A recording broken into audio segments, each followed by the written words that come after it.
Aku wis duwe anak wedok aku yo duwe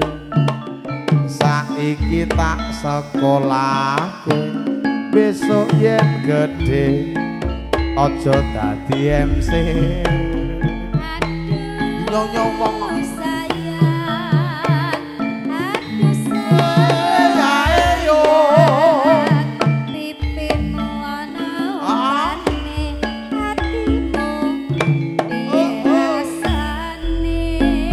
dari mana dek datangnya lintang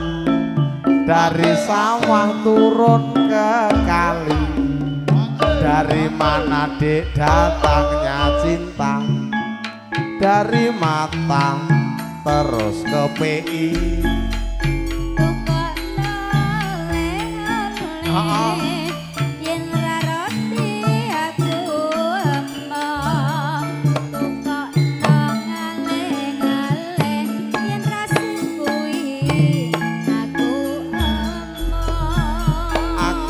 Mode